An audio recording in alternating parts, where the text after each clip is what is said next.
Joseph Brothers. Joseph Brothers was trying to figure out a way to kill their brother. They said at one moment in speech that we could just take Joseph and kill him and go back and tell our father that a lion attacked him and killed him. We couldn't save him. But one of his brothers, Benjamin, was in the midst and said, how can we shed our own blood? Why don't we just take Joseph and put him in the well and leave him there? Go back and tell our father that he was just, that a lion destroyed him and killed him. So they considered to do this thing. When Joseph drew near, they caught him and grabbed hold to him and put him into a well and took his cloak from him. This cloak that his father had made for him that was in all colorations of colors, and only to take that cloak back to his father and tell his father that Joseph had been destroyed by a lion.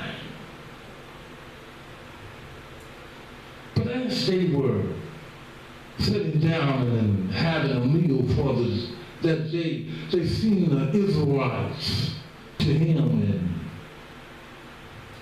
Potiphar took Joseph and took him to his place and to his house, and as time spent, he noticed that everything that Joseph had touched, that it prospered. And it only made Potiphar happy about Joseph. And his investments in Joseph, because he knew that Joseph was blessed by God.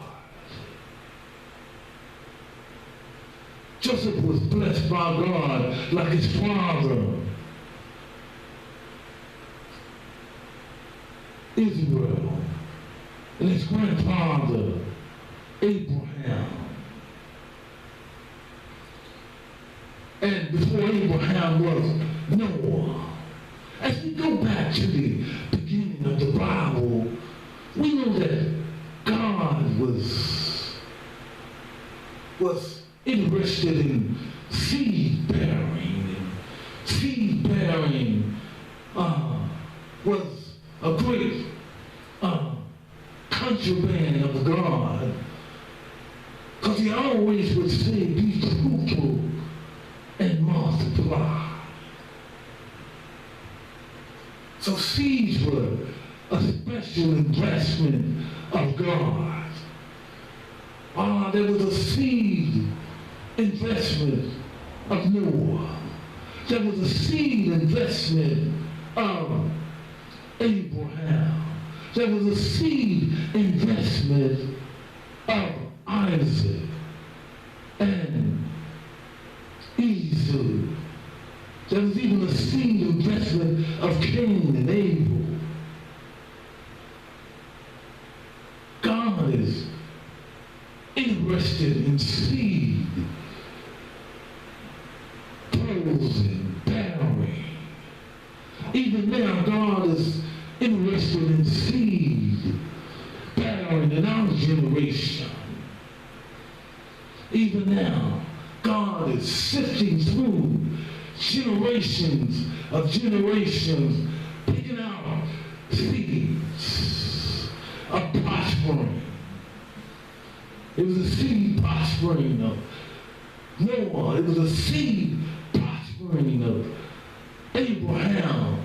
It was a seed prospering, shifting of Jacob. And it was a seed prospering of Esau and Isaac. And even now, it's a seed prospering of you. God is sifting from generation to generation. Even you has been picked out by the seed prospering of God.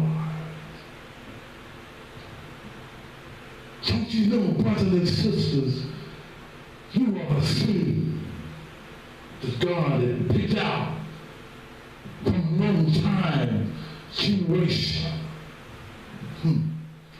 He's picked you out.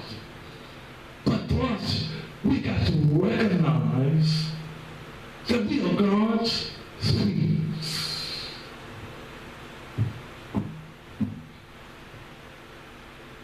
Have you recognized it today, my brothers and sisters?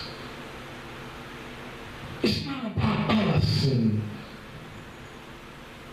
our own purpose, but it's about God's purpose for you.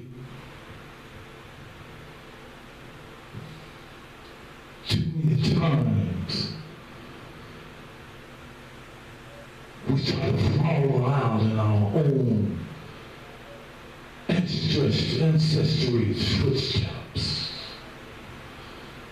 Even in Genesis, if we notice that God has taken his seed pickers and took them from the Father's house and embarked them in different lands. It wasn't even their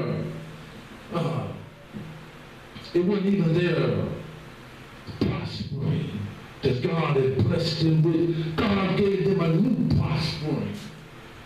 He gave Abraham a new prospering. He took him out of his father's house, and he took Isaac out of his father's house, and took Jacob out of his father's house, and Esau out of his father's house, and blessed them all individual with his own blessings. So why are we looking back into the inheritance of our ancestry's lines? Because God is blessing us with his own blessings. Oh, I wish you could understand what I'm saying to you today. All we got to do is trust in God. He'll provide our way. Lean not unto man's ways, but trust in God.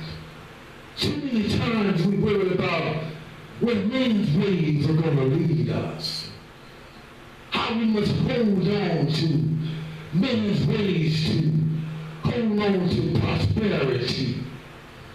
When it's not in man's ways for us to hold on to his prosperityness, but it's for us to hold on to God's